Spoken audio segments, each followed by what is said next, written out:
I'm dreaming of a white Christmas, just like the ones I used to know.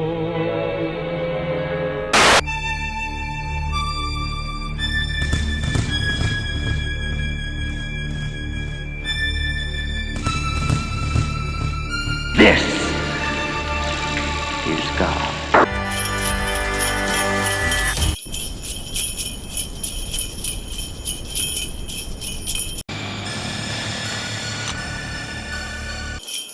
Merry Christmas!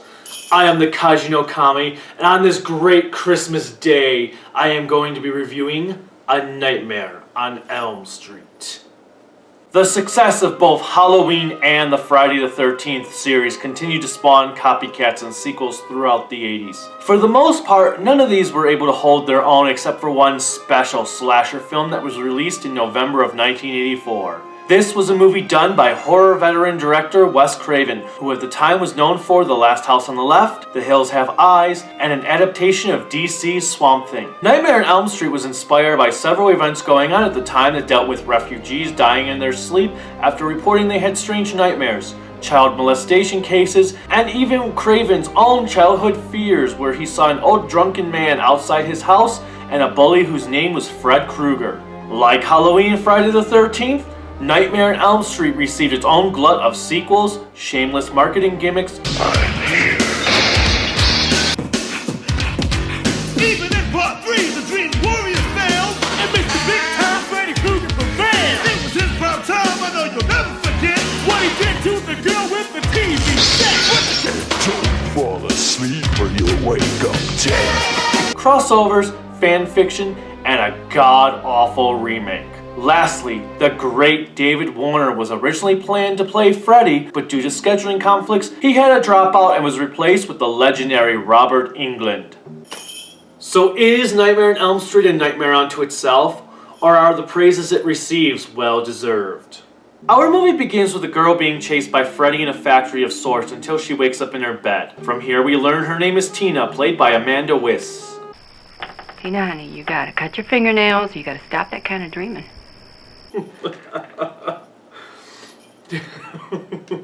What? The next day we meet her friends, Nancy, Glenn, and boyfriend Rod. They are respectively portrayed by Heather Langenkamp, Johnny Depp, yes, that Johnny Depp, and Nick Corey. Tina is upset about a nightmare she had, so Nancy and Glenn stay over her house that night while her mom is away to keep her company. Glenn lies to his mom about staying at his uncle's house in the most unconvincing manner ever. Huh? Yeah, noisy as usual. Glad we don't live here, huh? Yeah, Aunt Eunice says hello. Right, I'll call you in the morning. Just some kids drag racing outside, I think, Mom. Listen, Ma, I gotta go. I think there's been an accident out there. No, just some neighbors having a fight, I guess. I'm fine. I'll call you in the morning. Were all our parents that stupid? Rod shows up to spoil the fun and takes Tina away to her mom's room, leaving Nancy and Glenn to their own devices. Later, Tina finds herself being attacked by Freddy and her world is turned upside down as she is murdered. Tina! Thus proving yet again, women are unable to break through the ceiling. Sorry. Rod flees the scene, causing everyone to place the blame on him. From there, we meet Nancy's parents, Marge, played by Ronnie Blakely, and Police Chief Donald, played by John Saxon. Her father is furious that she was around a murderer, and Marge makes one of the most laughably dumbest comments that comes out of this entire movie. Maybe you don't think murder is serious. How can you say I don't take her as seriously? Maybe you don't think murder is serious. Who actually says something like that? Nancy is confronted by Ron on her way to school the next day, who is immediately arrested for Tina's murder. Oh, and Donald asks this. You use me. What the hell were you doing going to school today for anyway? Yeah, how dare you want to go to school? What kind of monster would willingly want to go? Throughout the day, Nancy is stalked by Freddy, be it in school, Where's your pass? Screw your pass. No running in the hallway.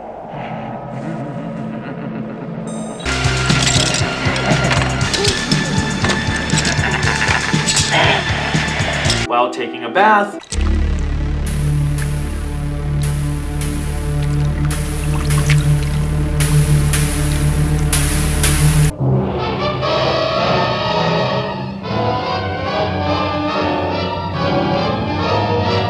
or while sleeping in her bed. Well, the last one is not entirely accurate. Glenn stops by while she is watching Evil Dead 2 to see how she is doing. I'm sorry, I saw your light was on. I thought I'd see how you were.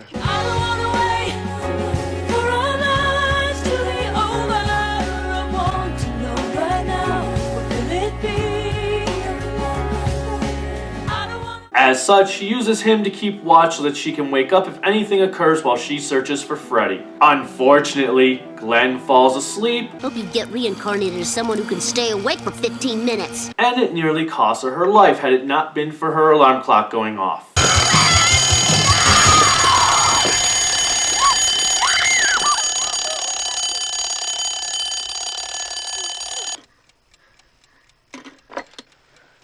Nancy and Glenn immediately head to the police station to make sure Rod is just hanging out.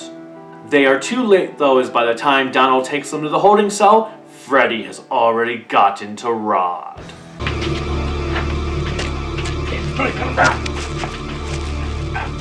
Grab his leg. I got him. The next day, Nancy is taken to a sleeping disorder institute after her friend's funeral as her mom wants to find out what is wrong with her.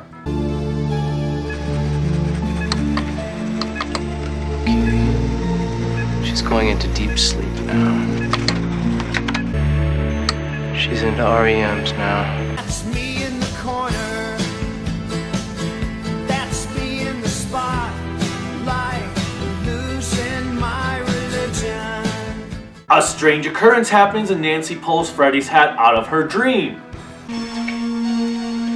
I brought something out from my dream. Where did you get that? I grabbed it off his head. Days later, Nancy returns home from school to find her house has been barred up like a prison. Her mom finally comes clean about who Freddy Krueger was. He was a filthy child murderer who killed at least 20 kids in the neighborhood. Somebody forgot to sign the search warrant in the right place, and Krueger was free just like that. We found him in an old abandoned boiler room where he used to take his kids. Then lit the whole thing up and watched it burn. He's dead, honey, because Mommy killed him. I even took his knives.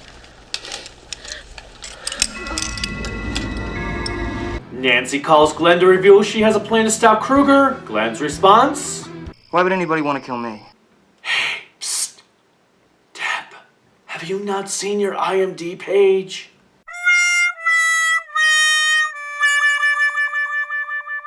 Of course, like every normal teenager, he does the exact opposite of what is told to him and goes to sleep. Freddy calls Nancy to give her a few licks before gushing out his admiration for Glenn.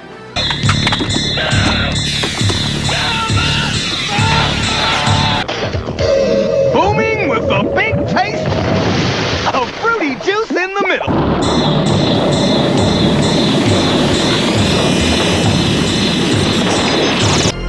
There she blows.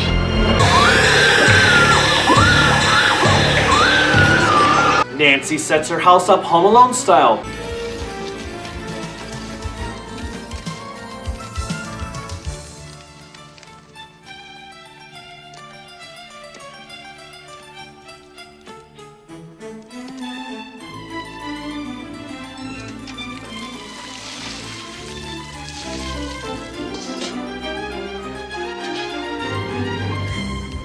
She then sets out to find Freddy and brings him into the real world.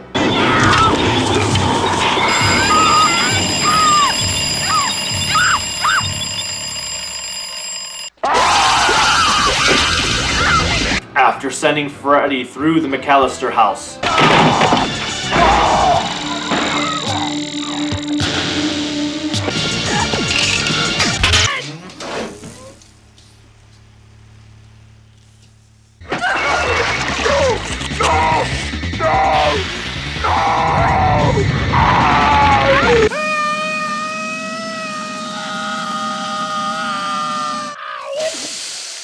Donald comes in to help Nancy and learns that she was telling the truth behind the death of her friends the whole time.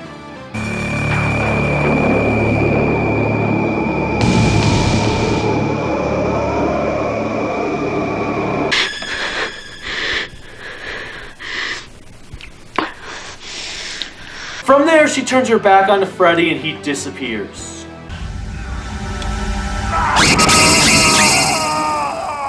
Huh. Who knew that all you had to do was turn your back to the monster and they would go away? I guess Laurie could have done that to Michael without a problem. Same with all those other nameless people that fought against Jason. Heck, all the Japanese people could have done that to Godzilla. Just turn around and he would just disappear. All seems well with the world, or is it? Hi.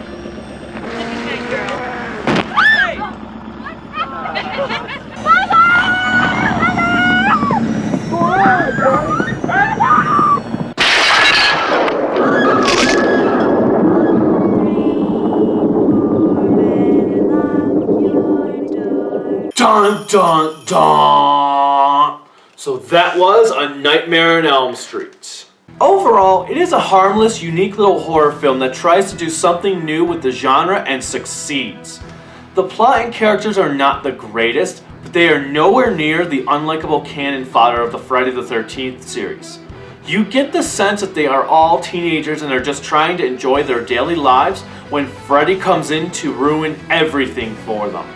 Tina is there to kick off the horror of Freddy, while Rod is more of a plot device than a character. Thankfully, Nancy is a strong enough character to hold the majority of the movie on her own and makes up for the lackluster parents she has. Her mom is about as bright as coal, while her dad is just an ass. Neither one of them feel like they care about the feelings of their daughter, and they are just writing everything off that she says as her being sleep deprived. The star of the show is easily Freddy, as England's performance is terrifyingly awesome. He hits every note right when it comes to making a few jokes in between the horror that is Freddy Krueger. You get a sense that more is going on with the character as the viewpoints provided to Nancy are one-sided. Unfortunately, there is no way to know the whole truth, at least at this point in time. Speaking of Freddy, his design is very iconic and simplistic. He has a burnt face with a red and green sweater and a brown hat. That is it. Yet, you can't picture him as anything else. The effects around him are done quite well, especially the scene when the arms stretch out as if he were a comic character. The fact that he is in all of these kids' dreams really allows the filmmakers to go hog wild with whatever comes to the imagination, and this will hold true for future movies, good or bad. Another notable factor to mention is the room that both Tina and Glenn die in. The crew created a room that could rotate, which allowed Tina to appear to be flying up onto the ceiling and the blood from Glenn's bed to come pouring out into the air. This is something that would just be CGI in today's world. Charles Bernstein helmed the movie's score, creating a haunting theme that would follow Freddy throughout his career.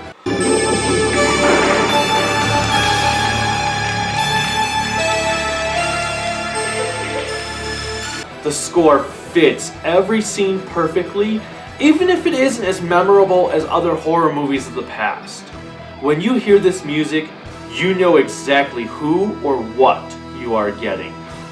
In the end, A Nightmare on Elm Street may not contain the deepest plot, but it does have a sense of style about it, and in a genre full of cheaply made crap, sometimes that's what's important.